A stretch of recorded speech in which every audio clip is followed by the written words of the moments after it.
Welcome to Shobhik creations. मैं हूं आपका दोस्त शोभिक और आज हम करने वाले हैं फाइटर का रिव्यू।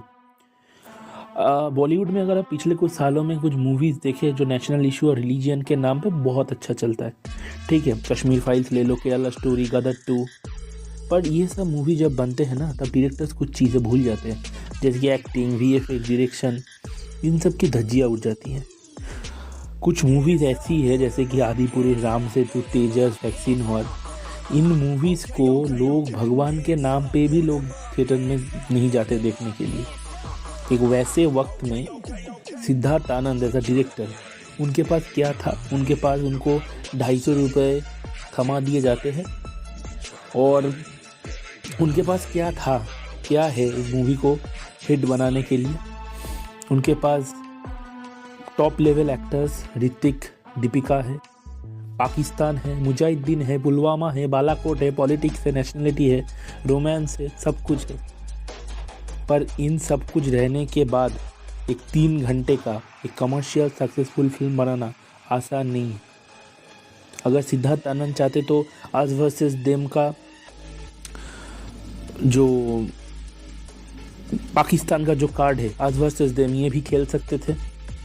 गदर 2 एक 60 करोड़ में बनी एक थर्ड ग्रेड फिल्म जिसका कोई वीएफएक्स नहीं है, कोई स्टोरी नहीं है, सिर्फ पाकिस्तान पाकिस्तान पाकिस्तान के नाम जपते जपते 500 करोड़ बॉक्स ऑफिस का कलेक्शन है। वहाँ पे इस फिल्म का बजट 250 करोड़ है। अगर ये फिल्म भी, ये आज वर्सेस देम, पाकिस्तान, मुजाहिदीन, इन सब के नाम पे चला देते तो 600-700 करोड़ ऐसे या फिर 500 करोड़ ऐसे ही आ जाते। और अगर सिद्धार्थ आनंद चाहते तो ऐसा कर सकते थे, पर उन्होंने ये शॉर्टकट नहीं अपनाया। राष्ट्रवाद, धर्म और राष्ट्रवाद की फिल्म चल जाती, वहाँ डायरेक्टर सिद्धार्थ आनंद ने ये शॉर्टकट ना अपना के एक ऐसी मूवी है जो स्लिक एक्शन मूवी है। अब इस स्टोरी में मतलब पाकिस्तान था, मतलब ये एक इवेंट पे बेस्ड है जिसके बारे में, ये बहुत ही करंट रिसेंट एक इवेंट है जो आपने भी देखा है, मैंने भी देखा है। पुलवामा में हमला होता है सीआरपीएफ के जवानों पे और उसके रिस्पॉन्स में बालाकोट एयर स्ट्राइक होता है। और अगर सिद्धार्थ आनंद चाहते तो वो पुलवामा का अटैक दिखाते और उसके बाद ये बालाकोट एयर स्ट्राइक ये सब दिखा के ये मूवी यहाँ पेंट कर सकते थे, पर इसमें बहुत कुछ है। तो मैं आपको ये भी बताऊंगा इस मूवी में अच्छा क्या है। मतलब इस मूवी में ज़्यादा चीज़ें अच्छा ही है, थोड़ी थोड़ी कमियां भी हैं जहाँ पे इम्प्रूव हो सकती थी, जहाँ पे और अच्छा काम किया जा सकता था, जो दिखता है। अगर आप जाएंगे देखेंगे आपको दिखेगा। तो ये मैं सारी चीज़ें आपको बोलूँगा। तो ये जो मूवी है ना फाइटर, ये एक स्लिक एक्शन मूवी है। जो वीएफएक्स है ना वो एक ग्रेड एकदम बाप लेवल है, ठीक है। जो आदि पुरुष में जो वीएफएक्स था 600 करोड़ कहाँ उड़ गए किसी को नहीं पता। ये मूवी 250 करोड़ में बनी है, सिर्फ 250 करोड़ में, ठीक है। पर इस मूवी का ये मूवी वो तेजस जैसा नहीं है। तेजस को वीडियो गेम बना डाला है, मतलब एयरफोर्स की, तो मतलब एयरफोर्स पे कॉमेडी बना दिया है तेजस वर ने, ठीक है। पर ये मूवी वैसी नहीं है। इस मूवी का जो वीएफएक्स है, जो स्पेशल इफेक्ट्स है, वो डिज़ाइंड है बाय डीएनईजी एनिमेशंस। अब ये डीएनईजी एनिमेशन वही कंपनी है जिसने वीएफएक्स और स्पेशल इफेक्ट्स दिया है जेम्स बॉन्ड और ड्यून जैसे मूवीज़ को। अगर आपने देखे हैं जेम्स बॉन्ड और ड्यून तो आपको पता चलेगा। तो ये एक इंटरनेशनल कंपनी है, एकदम टॉप लेवल वीएफएक्स कंपनी है। तो एक ऐसे कंपनी का स्पेशल इफेक्ट आपको देखने मिलेगा, तो जो वीएफएक्स है वो एकदम टॉप लेवल है। इसके साथ ज़्यादा ये मूवी जो मुझको लगी है कि ये इंडियन एयरफोर्स की हेल्प से बनाई गई है, क्योंकि इस मूवी में बहुत डिटेलिंग है। अगर आप ट्रेलर में भी देखें, वो जब ऋतिक रोशन, जब उनके जो हाथ में जो बैच है, वो जो ड्रेस है, जो प्रोसीड्योर से SOPs है, मतलब जो ट्रेनिंग मैनुअल से, ठीक है, जो फाइटर एयरक्राफ्ट है, वो बारीकी से दिखाया गया है VFX के द्वारा। तो ये सब इंडियन एयरफोर्स की मदद की वजह बिना करना मुश्किल तो है। और और एक चीज़ है जो मतलब ये सिद्धार्थ आनंद, ये एक बहुत बड़ी बात मैं बताना चाहता हूँ कि जो सिद्धार्थ आनंद की अगर आप फिल्म देखें वार, इसके बाद आप पठान देखें, इसमें सिद्धार्थ आनंद एक मैसेज स्ट्रांगली हैमर करना चाहते हैं अपने ऑडियंसेस को, और वो ये है कि ये अस वर्सेस देम, हमारा जो लड़ाई है वो किसके खिलाफ है? पाकिस्तान के आम आदमी से, पाकिस्तान एज अ नेशन से, पाकिस्तान की आवाम आम आदमी से, उनके सिटीजन से, या फिर पाकिस्तान की पॉलिटिकल पार्टी से, या फिर पाकिस्तान का आर्मी ISI जो पाकिस्तान के टेररिस्ट को आर्म करता है, उनको ट्रेनिंग देता है और टेररिज्म फैलाता है इंडिया को। ये एक क्लियरली हमें जो ऑडियंस है, जो इंडियंस है, उनको समझना है, और ये चीज़ सिद्धार्थ आनंद ने इस मूवी में भी दिखाया है, और आगे भी जो मूवी उन्होंने बनाई है, वो वार हो या फिर वो पठान हो, इसमें हैमर की है। और ये बहुत ही इम्पोर्टेंट इशू है। अगर इम्पोर्टेंट इशू है, इसीलिए हमारे जो प्रधानमंत्री नरेंद्र मोदी ने भी ये एक बार एड्रेस करते हुए कहा था कि हमारी फ़ाइट किससे है? हमारी फ़ाइट पाकिस्तान के जनता से नहीं है, हमारा गुस्सा पाकिस्तान की जनता से नहीं है, बल्कि उन टेररिस्ट से है। पाकिस्तान की ISI जो टेररिस्ट और आर्मी जो पाकिस्तान जो सपोर्ट जो देती है उन टेररिस्ट को, जो उनको ट्रेनिंग देती है, आर्म करती है, जिससे वो हमारे देश में टेररिज्म फैलाता है, हमारी लड़ाई उससे है, पाकिस्तान की आम आदमी से नहीं। तो ये चीज़ क्लियरली उन्होंने दिखाई है, और इसके साथ साथ और भी कुछ चीज़ें हैं। अब हम डायलॉग्स में आ जाएंगे, ठीक है। और मोदी जी ने और एक बात भी कही थी, ये मुझको ऐड करनी चाहिए, कि उन्होंने कहा था कि हमें पाकिस्तान की सिटीजन से, उनकी कॉमन मैन, उनकी जनता से ये हमें को बताना चाहिए कि ये जो टेरर स्टेट का जो टैग आपको मिला है, इससे आपको कितनी नुकसान होती है।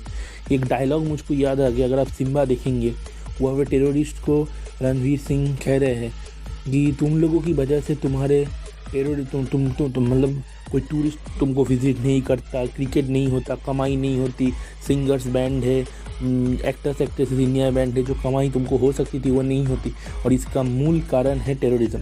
तो ये टेररिज्म से कुछ अच्छा नहीं होता पाकिस्तान को। ये चीज़ एक बहुत ही सही बात है, ठीक है। इसके जो डायलॉग्स है वो अब्बास और हुसैन दलाल ने लिखी है। डायलॉग्स थोड़े क्रिंजी है, ठीक है, जैसे कि प्रधानमंत्री कुछ जहाँ पर आपको टैकी क्रिंजी लगेंगे, जैसे कि प्रधानमंत्री बोलते हैं कि उनको दिखाना पड़ेगा कौन बाप है।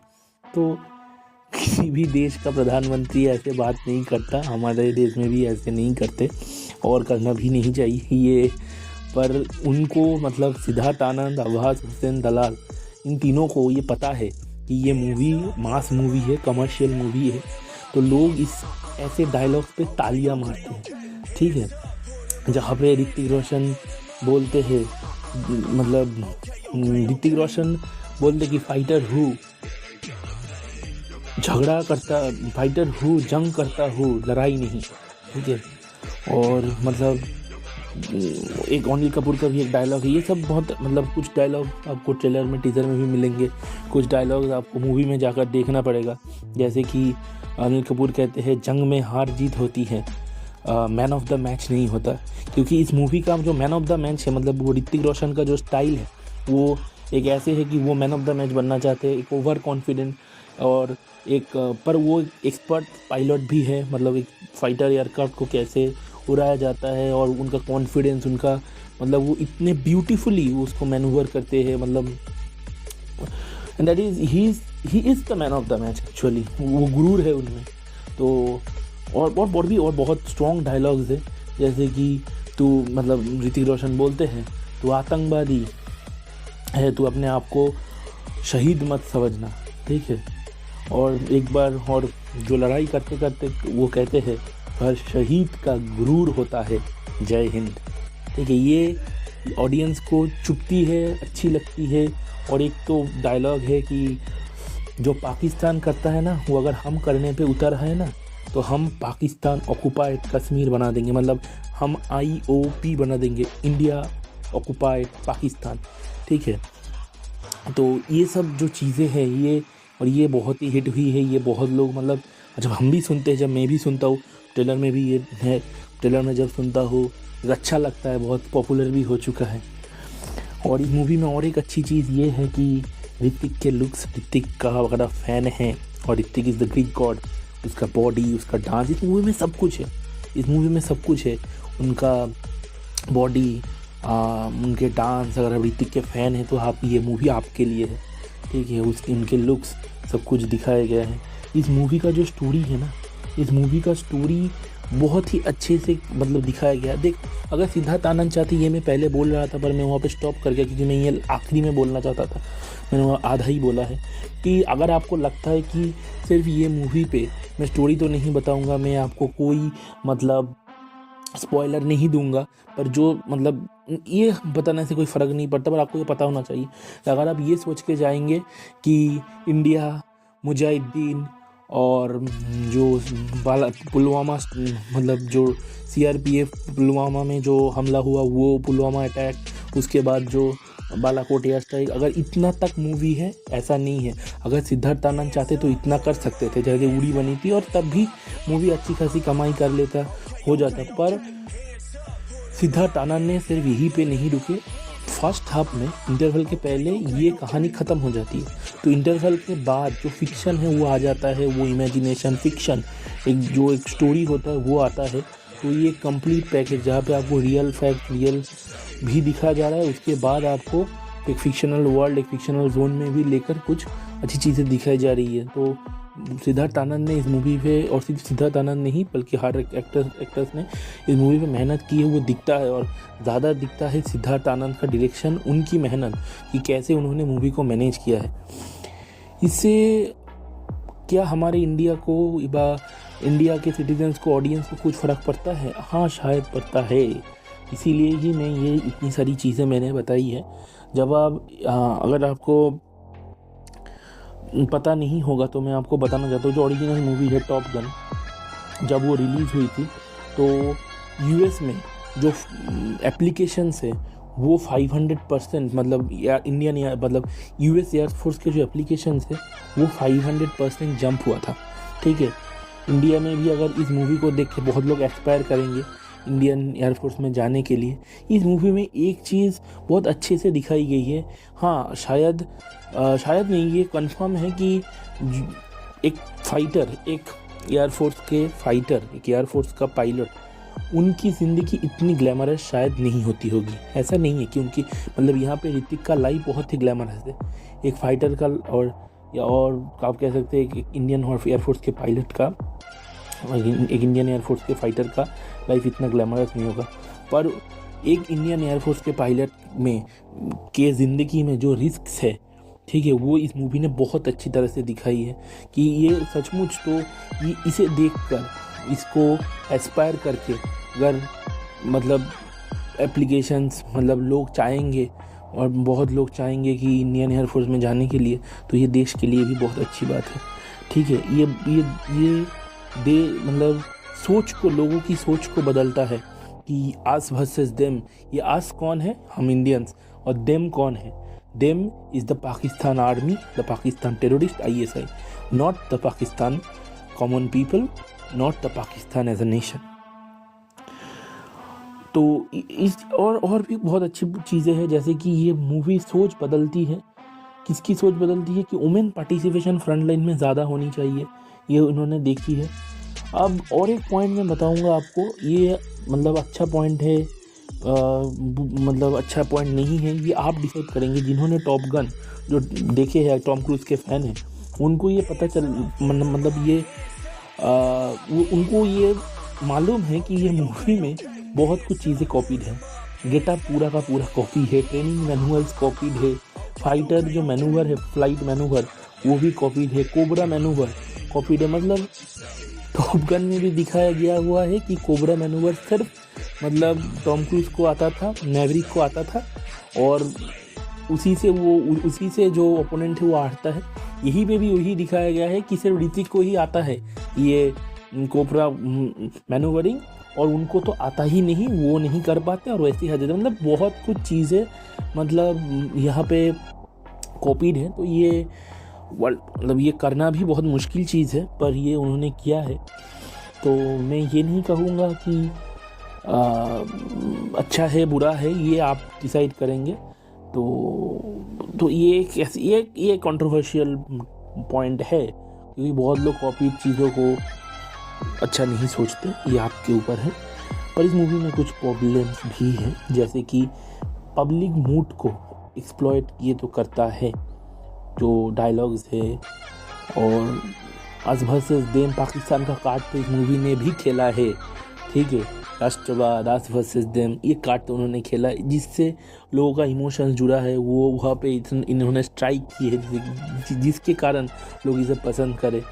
और थोड़ी चीज़ें हैं बहुत, मतलब अटपटी, CRPF के बस से जवान उतर रहे हैं, तिरंगा लहरा रहे हैं, मतलब कुछ चीज़ें हैं जो बहुत क्रिंजी है, मतलब। और कहीं कमियां भी है VFX में। वो जो इंडिया का जो फ्लैग लहरा रहा है, जब वो ऋतिक जब उतरते हैं प्लेन से, छोटी चीज़ें हैं। अगर आप VFX ब्रेकडाउन देखेंगे, ये सब मैं नहीं कवर कर सकता, क्योंकि ये रिव्यू में ये सब कवर नहीं होती, इसके लिए आपको VFX ब्रेकडाउन देखना पड़ेगा। अगर आप VFX ब्रेकडाउन देखते तो आपको ये पता चलेगा, ठीक है। तो अगर आप मुझको पूछे मूवी में थिएटर में जाके देखना चाहिए, मैं कहूँगा हाँ ज़रूर देखिए, क्योंकि ये एक बहुत ही हाई VFX फिल्म है। ये ऐसे फिल्म मतलब जो हाई ऑन VFX है, ये एक वैल्यू फॉर मनी इन्वेस्टमेंट भी होगा, आपको एंटरटेनमेंट भी देगा, love, action, romance, nationalism, fights, everything, ठीक है। सब कुछ आपको एकदम एक कॉम्पैक्ट, मतलब सब कुछ है इस फिल्म में। एक ऐसी मूवी ये है, तो आप ये ज़रूर देख सकते हैं। और ऐसे VFX वाले फिल्म बड़े पर्दे पे, बड़े स्क्रीन पे देख के मज़ा आता है, वो साउंड के साथ। तो ये बहुत ही अच्छी बात है। तो आप अगर चाहे तो जाकर देख सकते हैं। रिव्यू ये मैं इस मूवी को मैं 4 आउट ऑफ 5 रिव्यू में दूंगा। 4 इसीलिए क्योंकि इस मूवी में कुछ जगह पे स्टोरी बहुत कट हो जाती है, समझ में नहीं आता, एकदम स्मूथ ट्रांजिशन जो दिखाना चाहिए वो थोड़ी जगह पे मिसिंग है, लैग्स है। और अगर आप ध्यान से देखेंगे आपको अगर आप जाएंगे देखने को पता चलेगा। पर मैं कहूँगा कि आपको ये मूवी ज़रूर देखनी चाहिए। आप हॉल में जाइए विद फैमिली, ये मूवी आप देख सकते हैं। इसमें मतलब वंडरफुल VFX, हाँ ऐसा VFX इंडिया में आज से पहले नहीं हुआ है। This is the best VFX movie which India have. वो मैंने ब्रह्मास्त्र भी देखा है, मैंने जवान भी देखी है। जवान भी एक हाई ऑन VFX है, ठीक है, रेड चिलीज VFX। पर जवान में मतलब जवान is a perfect film, complete film. VFX भी बहुत अच्छी है, पर जवान में जितना कर सकते थे उन्होंने किया, और उन्होंने जितना कर सकते उनसे बेहतर ही किया। जवान में तो आप फाइटर एयरक्राफ्ट नहीं दिखा रहे हैं ना, ये सब कहाँ पे घुसाएंगे। पर इसमें आपको मतलब पोटेंशियल है, जो पोटेंशियल मतलब इस मूवी का जो स्टोरी है, जो VFX दिखाना, मतलब इसमें है एलिमेंट्स कि आप VFX से ये सब दिखा सकते हैं। तो इसमें अपॉर्चुनिटी है। और सिद्धार्थ आनंद ने मतलब देखिए, जवान में जो अपॉर्चुनिटी था वो अपॉर्चुनिटी जवान ने निभाई है, मोर देन एक्सपेक्टेशन डिलीवर किया है। इस मूवी में जो अपॉर्चुनिटी था वो भी इन्होंने अपनाई है। और जो एक्सपेक्टेड, हम ये एक्सपेक्टेशन बॉलीवुड मूवी से कम ही रखते, तो जो एक्सपेक्टेशन कम भी है ना, वो भी उससे भी ज़्यादा इसने मूवी ने डिलीवर की है, ठीक है। तो ये मूवी आप ज़रूर देखिए। Thank you for watching, God bless you all. अगर आपको ये वीडियो अच्छी लगी तो इसको लाइक कीजिए, ये एक डिटेल रिव्यू है। चैनल को सब्सक्राइब कीजिए और बेल आइकन को दबाइए, और ऐसी इंटरेस्टिंग वीडियो हम लेते रहेंगे। मेरा शरीर बहुत ही ख़राब था, ये मैं बहुत पहले ही रिकॉर्ड करके एडिट करके अब तक अपलोड भी हो चुका होता, ठीक है। अब तब तक क्या, आज संडे है, संडे मॉर्निंग को ही अपलोड हो जाती अगर मेरी तबीयत ख़राब नहीं होती। ये थोड़ा लेट आ रहा है, और इसका कारण है मैं बहुत ही बीमार था। पर उसमें भी अभी मेरा शरीर थोड़ा ठीक हो गया, तब मैं ये रिकॉर्ड कर रहा हूँ। अभी मैं एडिटिंग भी होगा, तो मैंने इसके लिए मैंने बहुत मेहनत की। तो ज़रूर अब इस वीडियो को लाइक कीजिए और चैनल को सब्सक्राइब कीजिए। Thank you for watching and God bless you all.